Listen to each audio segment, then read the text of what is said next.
सबैको आवाज समावेशी एफएम 93। नमस्कार, कार्यक्रम कृषि सन्देशमा यहाँलाई स्वागत छ। कार्यक्रम कृषि सन्देश समावेशी एफएम 92.3 मेगाहर्जबाट हरेक आइतबार 7 बजेदेखि 7:30 बजेसम्म प्रसारण हुने गर्दछ। यो कार्यक्रम दुधौली नगरपालिकाको सहकार्यमा उत्पादन हुँदै आएको छ। कार्यक्रमको साथमा उपस्थित भएको छु म सन्जु। म आज विशेष गरी स्थलगत रिपोर्टमा आएको छु। दुधौली नगरपालिका 9 को यो किताकुनी भन्ने ठाउँमा आएको छु र एकजना कृषक जो पत्रकारिता पेसामा पनि आबद्ध हुनुहुन्छ, शिक्षण पेसामा पनि आबद्ध हुनुहुन्छ र कृषि पेसालाई अँगाल्दै आउनु भएको छ। समग्र कृषि अवस्थाको बारेमा हामी उहाँसित कुराकानी गर्ने जमर्काका साथ आइपुगेका छौँ। कृषिमा हरेक क्षेत्रमा समस्या छ र कृषिमा पनि विकराल रूपमा धेरै समस्याहरू आइरहेको छ। जस्तै मल भनेको बेला नपाउनु, बिउ भनेको बेला नपाउनु, खाद भनेको बेला नपाउनु र वास्तविक कृषकको पहिचान पनि हुन नसक्नुमा कृषिको प्रमुख समस्या देखिरहेको छ। दुधौली नगरपालिकाले समग्र रूपमा के गरिरहेको छ, एक पत्रकारिताको हिसाबले अथवा पत्रकारको हिसाबले पनि उहाँसित आज म कुराकानी गर्नेछु। दुधौली वडा नम्बर 9 का पत्रकार, शिक्षक एवं कृषि पेसामा आबद्ध दिपेन्द्र बुढाथोकी ज्यूसित कुराकानी गर्ने जमर्काको साथ आज म यस किताकुनीमा आएको छु। उहाँलाई हार्दिक स्वागत गर्दछु। स्वागत छ कार्यक्रम कृषि सन्देशमा। धन्यवाद। समग्र दुधौली नगरपालिकाको कृषि अवस्था कस्तो देख्नु भएको छ? अब समग्रमा मैले भन्दाखेरि दुधौली नगरपालिकामा पहिलो कुरा त यहाँ अत्यन्त खेतीयोग्य उर्वरशील जमिन यहाँ रहेको छ। यहाँनिर कमला, तावा,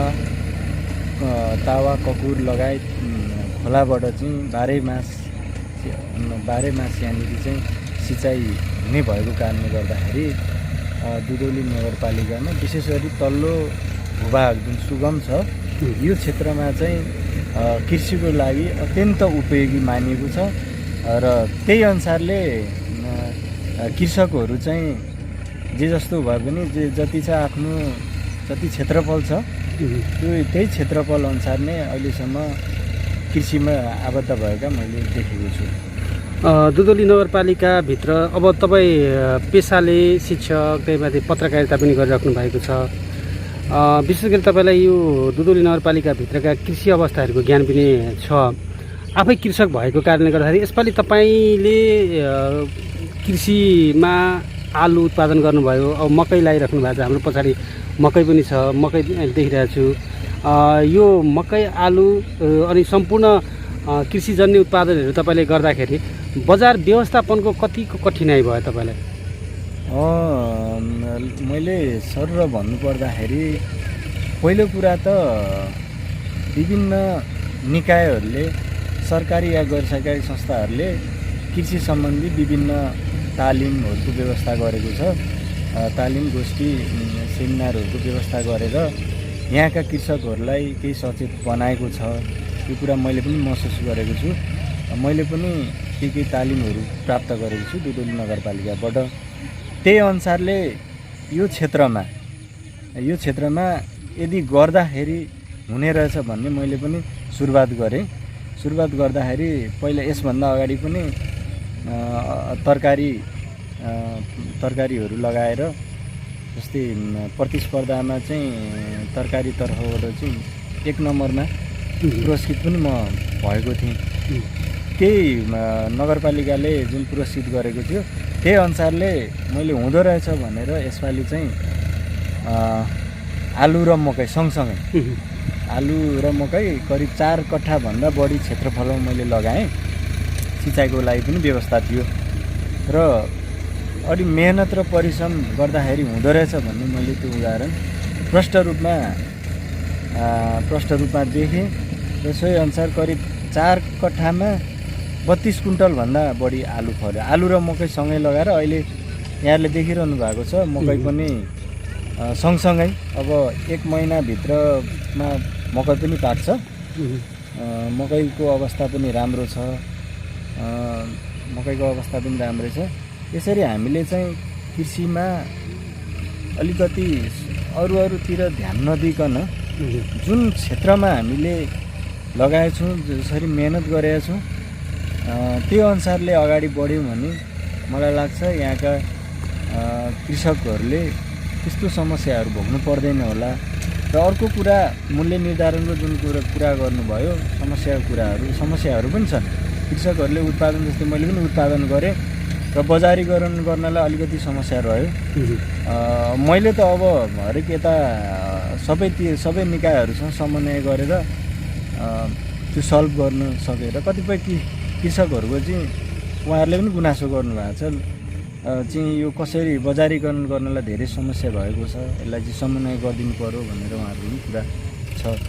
हामीले स्थानीय सरकारसँग के आग्रह गर्नु पर्यो भने पहिलो कुरा मौसम अनुसारका जति पनि बाली नालीहरू हामीले लगाएका छौँ, तरकारीहरू लगाएका छौँ, ती चिजहरूको चाहिँ मूल्य निर्धारण गरिदिनुपर्छ। सम्पूर्ण किसानहरूलाई चाहिँ एउटा भेला गरेर उहाँहरूको राय सुझाव लिएर होइन चाहिँ एउटा निश्चित डेट निर्धारण गरियो भने मलाई लाग्छ बाहिरबाट आएको तरकारीहरूले पनि खासै असर पुर्याउँदैन। उहाँहरूलाई पनि एउटा निश्चित मापदण्डमा ल्याउनुपर्छ र स्थानीय जुन नगरपालिकाभित्र रहेका कृषकहरूको पनि समस्याहरू चाहिँ त्यसरी सल्भ हुन्छ। मैले देखेको कुरा चाहिँ त्यही। अब एउटा कुरा के छ भने नि कृषकले जति पनि कृषिजन्य उत्पादनहरू उत्पादन गर्नुहुन्छ, आफूले उत्पादन गर्ने तर आफूले मूल्य निर्धारण गर्न नपाउँदाखेरि कृषकहरू एकदमै मारमा परिरहेका छन् होइन। यसमा तपाईँ के भन्नुहुन्छ? हो, एकदम सही क्वेसन सोध्नुभयो। एकदमै मारमा परेका छन्। यसको लागि त स्थानीय सरकारले नै पहल कदमी गरिदिनुपर्छ। उहाँहरूले कृषकहरूलाई सहयोग गर्नुभएको छ। अनुदानको व्यवस्थाहरू, व्यवसायिक कृषकहरूलाई अनुदानको व्यवस्थाहरू जस्तै मल बिउका कुराहरू भए, सिजन अनुसारका चिजहरू व्यवस्थापन गर्नुभएको छ। तर बजारीकरण कुरामा चाहिँ अलिकति समस्या छ। त्यो बजारीकरणको लागि चाहिँ निश्चयले एउटा स्टलको व्यवस्थापन गर्नु पर्यो। चिस्यान केन्द्रको चिस्यान केन्द्रहरूको व्यवस्थापन हुनु पर्यो। यी कुराहरूलाई चाहिँ अलिकति स्थानीय सरकारले भूमिका खेलिदिनु भयो भने मलाई लाग्छ यो समस्याको चाँडै नै हल हुन्छ। बाह्य व्यवसायीहरूले चाहिँ अलिकति सस्तो ल्याउने, विभिन्न गुणस्तरहीन तरकारीहरू चाहिँ यहाँ भित्र्याउने, सस्तोमा हुने हुँदा स्थानीय व्यवसायीहरूले चाहिँ बढी प्रतिस्पर्धा गर्नुपर्ने भएको कारणले सस्तोमा चाहिँ सस्तो चिजसँग अब यहाँ स्थानीय कृषकहरूले गरेका जुन उत्पादन गरेका तरकारीहरू छ त्यो तरकारीहरूको चाहिँ उचित मूल्य नपाएर अब त्यो बजारीकरण नहुँदाखेरि चाहिँ त्यो समस्या हुन्छ। यसको लागि अलिकति स्थानीय सरकारले केही भूमिका खेलिदिनुपर्छ। त्यो हुँदा मलाई लाग्छ त्यो सल्भ हुन्छ। भनेको बेला सम्पूर्ण कृषकहरूले चाहिँ मल बिउ खादहरू यस्तो नपाउने अवस्था छ होइन। विशेष गरी स्थानीय सरकारको मातहतमा आइसकेपछि दुधौली नगरपालिकाको कृषि शाखाले पनि प्रबन्ध गर्न नसकेको अवस्था, समग्र दुधौली नगरपालिकाले पनि प्रबन्ध गर्न नसकेको अवस्थामा विशेष समस्याको रूपमा अहिले विकरालको रूपमा यो लिएको छ। के भन्नुहुन्छ? अब पहिलो कुरा चाहिँ यो सिजनमा जस्तै यहाँले सही कुरा उठाउनु हो, मल बिउकै कुरा। पहिलो कुरा कृषकलाई यी दुईवटा कुरा नै आवश्यकता पर्दछ। यो चाहिँ जहिले पनि यसको चाहिँ सिजनमा बहुत समस्या हुने गर्छ मलको। र यसभन्दा अगाडि पनि गएको बर्सातको समयमा पनि कृषकले बाली नाली लगाउने समयमा चाहिँ मलको एकदमै कृषि मलको एकदम अभाव भएको थियो। अब यसपालि चाहिँ बेलेमा जस्तै अब अहिले चाहिँ सहज ढङ्गले अहिले मैले देखिरहेको छु कृषक मलहरू चाहिँ अहिले पछिल्लो समयमा अलिकति सहज भएको देखिरहेको छु। यसको लागि चाहिँ बेलेमा स्थानीय सरकारले अब जस्तै अब अनुदानमा खरिद गर्ने कुराहरू चाहिँ अलिकति चासो र चिन्ताका साथ हेरियो भने मलाई लाग्छ अब आउने उसमा चाहिँ बर्सातमा चाहिँ यसको चाहिँ त्यति विकराल रूप लिन सक्ने अवस्था जस्तो देखिएको छैन। र यसको लागि चाहिँ अलिकति बेलेमा सजग चाहिँ हुनुपर्छ। यसले डिस्टर्ब गर्छ यहाँ।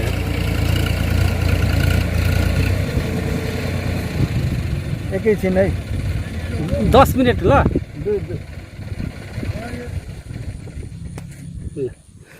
के अरे अब प्रसङ्ग जोडौँ है। अब अर्को कुरा चाहिँ के छ भने विशेष गरी कृषकहरूको चाहिँ मुख्य समस्या चाहिँ तपाईँले के देख्नु भएको छ? मुख्य समस्या चाहिँ कृषकहरूमा पनि के छ भन्नुहुन्छ भने अब अलिकति कृषक बिचको पनि समन्वय नभएको जस्तो मलाई लाग्छ। किनभने उहाँहरूले छरिएर व्यवसाय त गर्नुभएको छ सबैजनाहरूले, मैले गरेको छु।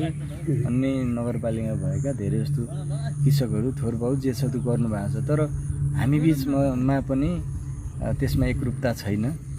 नहुँदाखेरि चाहिँ बाह्य व्यवसायीहरूले फाइदा लिने प्रबल सम्भावना छ।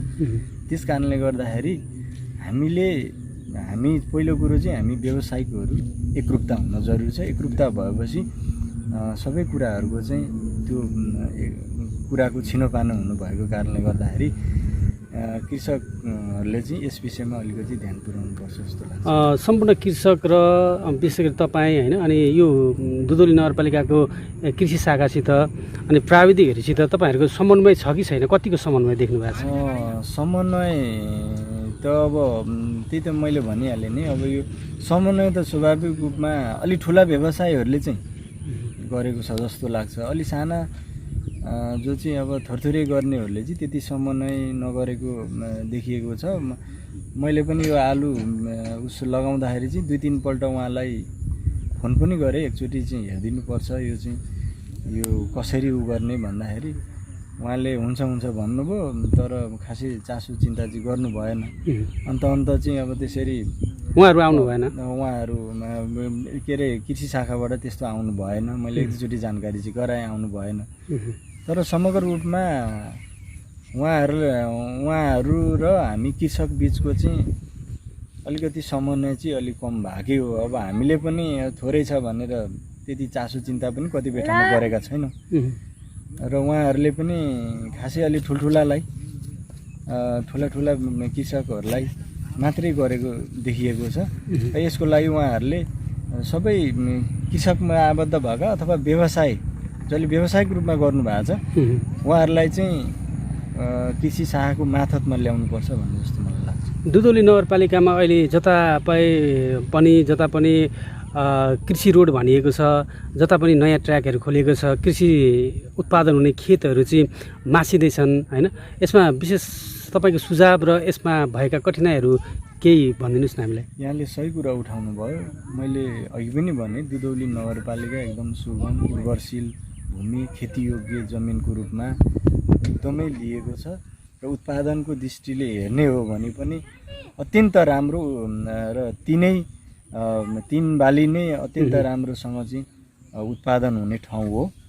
अहिले स्थानीय सरकारको निर्माण गठन भइसके पछाडि अब सबैतिर बाटोघाटोहरूको चाहिँ बाटो विस्तार गरिएको छ र अनियन्त्रित रूपमा जो चाहिँ अव्यवस्थित ढङ्गले नयाँ ट्र्याकहरू पनि खोलिएका छन्। अब यो चाहिँ के छ भने यसले गर्दाखेरि चाहिँ कोही आवश्यकता अनुसारले पनि खोलिएका छन्, कोही चाहिँ अनावश्यक जो चाहिँ त्यो व्यावसायिक प्रयोजनको लागि पनि कतिपय ठाउँमा खोलिएको हामीले देखेका छौँ। यसलाई चाहिँ स्थानीय सरकारले एउटा मापदण्डमा ल्याएर चाहिँ रोक्नुपर्छ। यसो गरिएन भने मलाई लाग्छ केही समय पछाडि सबै कङ्क्रिटले भरिन्छ यो ठाउँ। त्यसकारण आवश्यकता जहाँ आवश्यकता छ त्यहाँनिर स्थानीय सरकारले समन्वय गरेर त्यहाँ खोल्नुपर्छ होइन आवश्यकता ठाउँ। तर अनावश्यक जो चाहिँ व्यावसायिक प्रयोजनको लागि चाहिँ त्यो चाहिँ रोक्नुपर्छ। एउटा स्पष्ट एउटा मापदण्ड बनाउनुपर्छ सरकारले। यद्यपि त्यस्ता मान्छेहरूले चाहिँ मानेनन् अथवा त्यो प्रक्रियाहरू रोकेनन् भने सरकारले कारबाही पनि गर्नुपर्छ।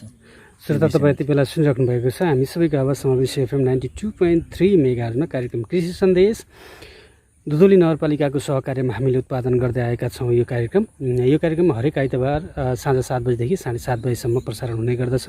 आज म कुरा गरिरहेको छु एक कृषक जसले कृषि क्षेत्रमा केही उत्पादन गर्नुभएको छ अनि उत्पादन गरेर आफ्ना उत्पादन भएका वस्तुहरू बेचबिखनको लागि भएका कठिनाइ र सुरुवातदेखिको अन्त्यसम्म कुराकानी हामी गरिरहेका छौँ। कृषि अवस्थाका कुरा गरिरहेका छौँ। दुधौली नगरपालिका वडा नम्बर 9 को यो फाँटमा आएका छौँ। सरगरा भन्छ गरे होइन, तिताकुनी तिताकुनीमा हामी आइपुगेका छौँ। म स्थलगत रिपोर्टमा छु। आज म दिपेन्द्र बुढाथोकीसित कुराकानी गरिरहेको छु। प्रसङ्गलाई जोडौँ। विशेष गरी युवाहरू चाहिँ कृषि क्षेत्रबाट पलायन हुँदैछन्, जस्तै विदेशतिर पनि गइरहेछन् होइन। विशेष गरी स्थानीय सरकारले चाहिँ तपाईँ एउटा पत्रकार भएको नाताले पनि विदेशबाट फर्किएका युवाहरूलाई चाहिँ यही क्षेत्रमा चाहिँ कृषि क्षेत्रमा चाहिँ आबद्ध भएर बसिराख्नको लागि के गर्नुपर्छ जस्तो लाग्छ? अब यहाँले सही प्रश्न उठाउनु भयो। मैले अहिले हामीले पछिल्लो समयमा चाहिँ अब यो कोभिडबाट चाहिँ विभिन्न समस्या खेपेर अहिले अलि सहज भइरहेको अवस्थामा त्यस पछाडि पनि अब त्यो हल्ला होइन, अहिले झन् अब फेरि पनि कोभिडले सङ्क्रमण फैलिन सक्ने अवस्था जुन हामीले देखिरहेका छौँ। अब चाहिँ पहिलो कुरो स्थानीय सरकारले अब अहिले सहुलियत कर्जाको रूपमा जुन एउटा कार्यक्रम ल्याएको छ, अत्यन्त राम्रो कार्यक्रम छ। यसले चाहिँ मलाई लाग्छ जसले व्यावसायिक रूपमा गर्न सक्छ अथवा कृषि आबद्ध हुन सक्छ, त्यस्तालाई चाहिँ जुन वैदेशिक रोजगारबाट फर्केका युवाहरूलाई त्यो कार्यक्रमले अत्यन्त सहुलियत कर्जा हो यो। त्यही कार्यक्रम मार्फत चाहिँ उहाँहरूलाई चाहिँ त्यो पेसामा आबद्ध गर्न सकियो भने, सहुलियत कर्जा दिएर उनीहरूलाई चाहिँ यो पेसामा आबद्ध गर्न सकियो भने मलाई लाग्छ उहाँहरू जसरी विदेशमा 18 घन्टा खट्नु भएको छ त्यसै गरी नै यहाँनिर चाहिँ गर्नुभयो भने त्यो कार्यक्रम मार्फत पनि सहुलियत कर्जा मार्फत पनि उहाँहरूलाई अनुदानको व्यवस्था गरेर नगरपालिकाले जुन सञ्चालन गरेका विभिन्न कार्यक्रमहरू मार्फत जोडेर चाहिँ उहाँहरूलाई राख्न सकिन्छ। दुधौली नगरपालिकाले विशेष गरी भनौँ न यान्त्रिकीकरण आधुनिकीकरणको लागि खासै त्यति पहल गरेको देखिँदैन। हामी परम्परागत कृषिमा छौँ होइन। यसको लागि हामीले के गर्नुपर्छ जस्तो लाग्छ?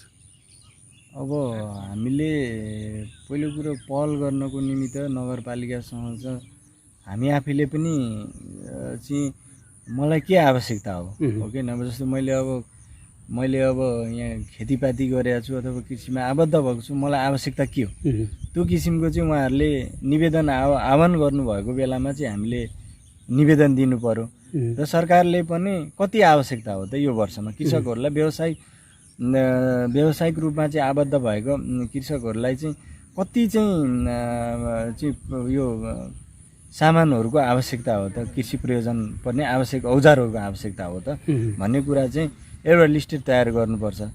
र यतापट्टि निवेदन र उहाँहरूको चाहिँ जति निवेदन आएका हुन्छन् उहाँहरूले चाहिँ त्यही अनुसारको चाहिँ बजेटको व्यवस्थापन गर्नुपर्छ होइन। यसो गरियो भने कृषकको आवश्यकता अनुसार नगरपालिकाले पूर्ति गर्न सक्छ होइन। त्यसो गरेन भने चाहिँ अब काहीँ अब व्यक्तिगत रूपमा एउटालाई दिएको छ यतापट्टि अनि अर्को व्यक्तिलाई दिएको छ, अब त्यसरी व्यक्तिगत रूपमा चाहिँ त्यसो गर्दाखेरि चाहिँ अलिकति कतिपय ठाउँमा चाहिँ प्रयोग नभएको पनि अवस्था देखिएको छ। त्यसकारण व्यावसायिक रूपमा जसले गर्नुभएको छ उहाँहरूलाई नगरपालिकाले चाहिँ सहयोग गर्नुपर्छ भन्ने। अब दुधौली नगरपालिकामा तपाईँले पनि हेर्नुभयो होला, देख्नुभयो होला र तपाईँले पनि कति कलम चलाउनु भयो होला। विकास क्षेत्रमा विकास बजेटका कुरा आउँदाखेरि विकासका बजेटमा चाहिँ धेरै विशेष गरी विकासकै बजेट हुन्छ, तर कृषि क्षेत्रलाई चाहिँ समेटेर बजेट त्यति धेरै र कृषिलाई प्राथमिकता दिएर चाहिँ बजेट निर्धारण गरिएको पाइएको छैन होइन। सर्वविदितै छ यो। यसो किन गरिएको होला? हामी कृषि प्रधान देशमा बस्छौँ र हामी सम्पूर्ण दुधौली नगरपालिका भनौँ कि नेपालभरि नै हामी कृषिमा आश्रित रहेका जनताहरू छौँ र विशेष गरी नगरपालिका यस दुधौली नगरपालिकामा चाहिँ कृषि क्षेत्रलाई चाहिँ बजेट न्यून छुट्याएको हुन्छ।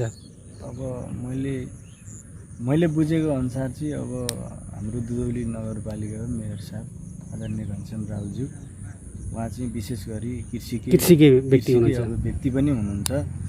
उहाँलाई सबै कुरा थाहा छ होइन। उहाँले अब कृषकहरूलाई त्यतिकै माया पनि गर्नुहुन्छ। तर अब जति पनि कृषि अब फाटमा जति पनि कर्मचारीहरू हुनुहुन्छ उहाँहरूले चाहिँ के हो भन्ने जस्तै प्लानिङ गर्दाखेरि जस्तै अब हामीले बजेट हरेक वर्षको चाहिँ असार 1 गते स्थानीय सरकारले बजेट ल्याउँछ। त्योभन्दा अगाडि 3 महिना 4 महिनादेखि चाहिँ त्यो योजना बनाउन आवश्यक पर्छ होइन। कस्ता कृषकलाई चाहिँ कति बजेट कुन कार्यक्रम मार्फत कति बजेटको आवश्यक पर्छ भनेर कृषि शाखाले ल्याउनुपर्छ।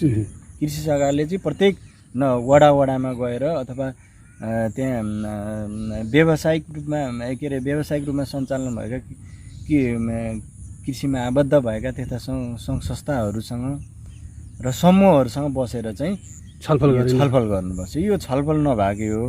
यही छलफल नभएको र निश्चित रूपमा चाहिँ एउटा योजना नआएको कारणले गर्दाखेरि त्यो उहाँहरूको चाहिँ बैठकमा उहाँ कार्यपालिका बैठकमा त्यो पुग्न नसकेको कारणले गर्दाखेरि कतिपय कुराहरू चाहिँ त्यो हचुवाको भरमा गरेको कारणले गर्दाखेरि अलिकति बजेट चाहिँ न्यूनीकरण भएको अलिक कम भएको भन्ने मैले यो बुझाइ छ।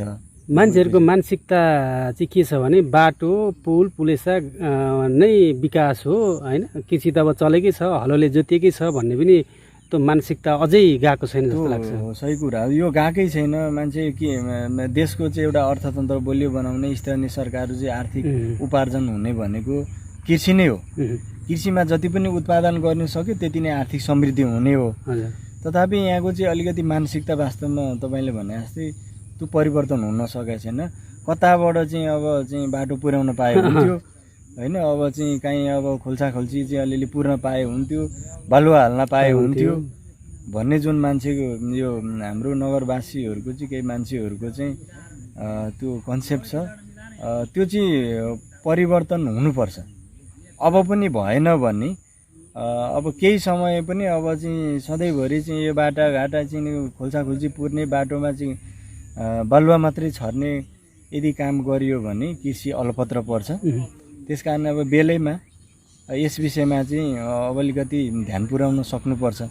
ध्यान पुर्याएर चाहिँ योजनाहरू निर्माण गर्ने कुरामा चाहिँ अब नगरपालिकामा रहेका विभिन्न विषयगत शाखाहरूले चाहिँ अलिक ध्यान पुर्याउनुपर्छ जस्तो लाग्छ मलाई। तपाईँले पनि कति आफ्नै पत्रिकामा लेख्नु भयो होला, छाप्नु भयो होला र भन्नु पनि भयो होला, वास्तविक किसान मारमा परिरहेका छन्। जो कृषि गर्ने टोपल्ने र उनीहरूले जुन सहुलियतका ऋण खाने धेरै परिपाटी देखिएका छ, सोर्स फोर्सले खाएका पनि देखिएको छ होइन। कति ठाउँमा वास्तविक किसान मार खाइरहेका छन् होइन। यसलाई हटाउनको लागि हामीले के गर्नुपर्छ, कस्तो गर्नुपर्छ, एउटा पत्रकारिताको नाताले तपाईँ केही सल्लाह सुझाव दिन सही हो। अहिले हामीले यसभन्दा अगाडि पनि यो मैले त धेरै कुरा लेखेछु सम्पादकीयमा पनि, वास्तविक किसानहरूलाई चाहिँ प्रोत्साहित गर्नुपर्छ। गैर जुन कृषकहरू छन् यिनले चाहिँ पहुँचको भरमा चाहिँ सहुलियतका ऋणहरू खाइरहेका छन्, पनि खाएका छन्, कृषि अनुदान पनि प्राप्त गरेका छन्। यस विषयमा धेरै कुराहरू लेखिसकेको पनि छु र मेयर साहबको ध्यान आकर्षण पनि भएको छ। तर पनि कहीँ कतै अब हामीले यसो विचार गर्दाखेरि अब केही मान्छेहरूले चाहिँ आफ्नो व्यवसायिकलाई प्राथमिकता भन्दा पनि कसरी हुन्छ चाहिँ त्यस्ता अनुदान र सहुलियत ऋणमा चाहिँ बढी उहाँहरूको चाहिँ प्राथमिकता रहेको छ होइन। त्यो प्राथमिकता रहेको कारणले गर्दा राजनीतिक रूपमा पनि उहाँहरू अब्बल हुनुहुन्छ होइन। त्यस्ता व्यक्तिहरूले चाहिँ सोर्स लगाएर होइन, जस्तै विभिन्न निकायहरूसँग समन्वय गरेर त्यस्तो मान्छेहरू चाहिँ हाबी भएको छ। त्यस कारणले गर्दा यसलाई रोक्नलाई चाहिँ मैले देखेको कुरा वडा वाइज जसरी वडा सरकार पनि छ, वडा सरकारले पनि त नगर कार्यपालिकाले सबै कुराहरू गर्न सकेन। वडा सरकारले चाहिँ वास्तविक कृषकहरूलाई चाहिँ पहिचान गर्न सक्नुपर्छ, रेकर्ड राख्न सक्नुपर्छ। अब रेकर्ड राख्न सकेन भने त वडा सरकारले आफ्नो काम गर्दै कार्यक्षेत्रभित्र त उहाँहरूले सबै कुराहरू कुन व्यक्ति कस्ता छन्, कस्ता व्यवसाय गरेका छन् भन्ने कुरा त ए टु जेड उहाँहरूले रेकर्ड राख्नु पऱ्यो नि त। सबै नगरपालिकाको भरमा परेर त हुँदैन। त्यस कारणले गर्दाखेरि वडा सरकारले त्यो जिम्मेवारी पुरा गर्नुपर्छ। त्यसो गरिएर चाहिँ जो वास्तविक कृषक छन्, जो अनुदान अथवा पीडामा परेका छन्, मार्कामा परेका छन्, सहुलियत ऋण कर्जाबाट चाहिँ पछाडि परेका छन्, त्यस्ता व्यक्तिहरूलाई चाहिँ अब यो जुन कर्जाहरू अहिले नगरपालिकाले सिफारिस गरिरहेको छ, अब त्यस्ता व्यक्तिहरू नछुटुन् र त्यस्ता व्यक्तिहरूलाई वडा सरकारले चाहिँ पहिलो कुरो सिफारिस गरेर नगर कार्य समितिमा पठाउनुपर्छ। अनि नगर कार्य समितिले चाहिँ सिफारिस गर्यो भने मलाई लाग्छ यो गैर कृषकहरूको हाबी हुन सक्दैन। हामी कार्यक्रमको अन्त्यमा छौँ। विशेष गरी तपाईँ कृषि पेसामा पनि आबद्ध अनि पत्रकारितामा पनि आफ्नो कलम चलाइराख्नु भएको छ। कृषि समग्र कृषि क्षेत्रलाई चाहिँ समेटेर होइन दुधौली नगरपालिकालाई चाहिँ यसो गरेदेखि हुन्थ्यो भन्नको खातिर के सल्लाह सुझाव दिनुहुन्छ? अब मैले देखेको कुरा चाहिँ अब नगरपालिकाले विशेष गरी अहिले मैले भने जस्तै गरी वडा वाइज सामूहिक रूपमा चाहिँ पहिलो कुरा योजना बनाउनुभन्दा अगाडि एउटा छलफल गर्नुपर्छ। आवश्यकताको आधारमा चाहिँ नगर कार्यपालिकाले चाहिँ एउटा योजना बनाएर बजेटको व्यवस्थापन गर्नु पर्छ र बजेट व्यवस्थापन गर्दाखेरि वितरण प्रणाली पनि जस्तै अनुदानका कुराहरू छन् होइन, वितरण प्रणाली समान हुनु पर्यो। कृषकहरूलाई अब पहुँचको भरमा चाहिँ कसैलाई वितरण गर्नु हुँदैन। त्यसो गरियो भने मलाई लाग्छ कृषकहरूले पाउने सुविधाबाट उहाँहरू वञ्चित हुनुहुन्न। र जस्तै अब कृषि अन्त्यमा जस्तै कृषि मलका कुराहरू पनि छन्। उहाँहरूलाई कृषकहरूलाई आवश्यकता पर्ने चिजहरूको चाहिँ बेलामा हुन त यसभन्दा अगाडि नगरेको होइन, स्थानीय सरकारले आवश्यकताहरूमा चाहिँ अब सिफारिसहरू गर्ने, मल बिरुवा लागि सिफारिसहरू गर्ने र व्यवस्थापन गर्ने भएको थियो। यसभन्दा अगाडि पनि गरेको थियो। तर अब आउने यो वर्षमा पनि बेलैमा कृषकहरूको हकितको लागि चाहिँ अलिकति पहल कदमी गर्नुपर्छ।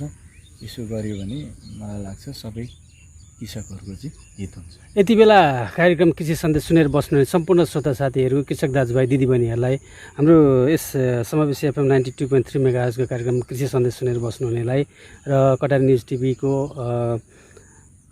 पेजबाट हामीलाई हेरिराख्ने हुनेलाई आम दर्शक श्रोताहरूलाई जाँदा के भन्नुहुन्छ?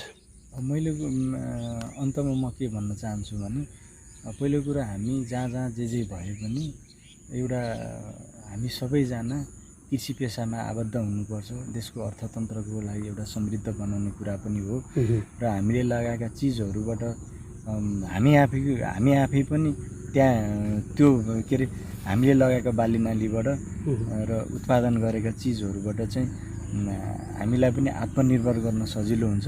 त्यसै हामी जहाँ जे गरिरहेका छौँ र कृषि क्षेत्रमा पनि सबैजना आबद्ध हुनुपर्छ। त्यसो गरियो भने हाम्रो गाउँ टोल समाज सबैलाई चाहिँ एउटा सकारात्मक प्रेरणा पनि हुन्छ भनेर चाहिँ म सम्पूर्ण दर्शकहरूलाई म भन्न चाहन्छु। यति महत्त्वपूर्ण समय हामीलाई उपलब्ध गराइदिनु भयो यहाँ दिपेन्द्र बुढाथोकीज्यूलाई धेरै धेरै धन्यवाद। हस्, यहाँले जुन मलाई चाहिँ यो यहाँको समावेशी एफएमबाट जुन हजुरले जुन मलाई दुई शब्द बोल्ने अवसर दिनुभयो, विशेष गरी हाम्रो सन्जु सरलाई म हार्दिक धन्यवाद तथा आभार व्यक्त गर्न चाहन्छु। हस्, धन्यवाद। हस्।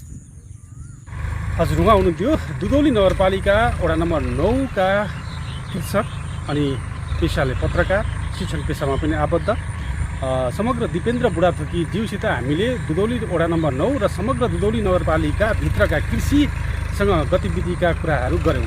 उहाँले भने जस्तै वास्तविक किसानलाई पहिचान गर्न नसक्नु, वडा तहबाट समन्वय भएर नगरपालिकासम्म नपुग्नु र कृषिमा भनेको बेला मल बिउ बिजन नपाउनु प्रमुख कृषकका समस्याहरू उहाँले बताउनु भएको छ। र हरेक तह तब्कामा हामीले सल्लाह सुझाव दिँदै गयौँ र भनेको बेला अथवा नगरसभा भएको बेला हामीले हाम्रा कुराहरू त्यहाँ गएर राख्यौँ भने अवश्य पनि कृषि क्षेत्रमा चाहिँ बजेट निर्धारण हुन सक्छ।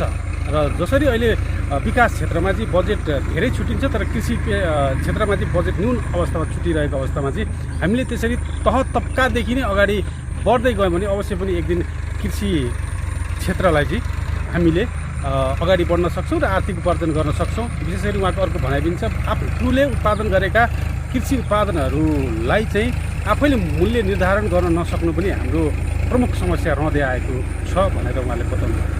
उहाँलाई समय र समाजको लागि धेरै धन्यवाद दिँदै आजको कार्यक्रम कृषि सन्देशबाट म सन्जु पनि बिदा लिने बेला भइसकेको छ। तपाईँले कटारी न्युज टिभीबाट पनि यो हेर्दै हुनुहुन्छ र तपाईँलाई यो भिडियो कस्तो लाग्छ लाइक कमेन्ट सेयर गर्न नबिर्सिनुहोला। र समावेशी FM 92.3 मेगाहर्जबाट हरेक आइतबार 7 बजेदेखि 7:30 बजीसम्म तपाईँले हेर्दै र सुन्दै आउनुभएको छ। हामी समावेशी एफएमको अफिसियली फेसबुक पेजबाट पनि यो भिडियो अपलोड गर्दैछौँ।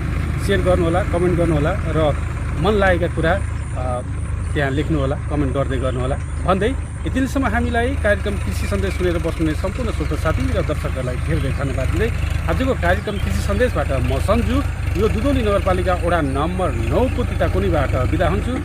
हामीलाई सुन्दै रहनुहोला। नमस्ते।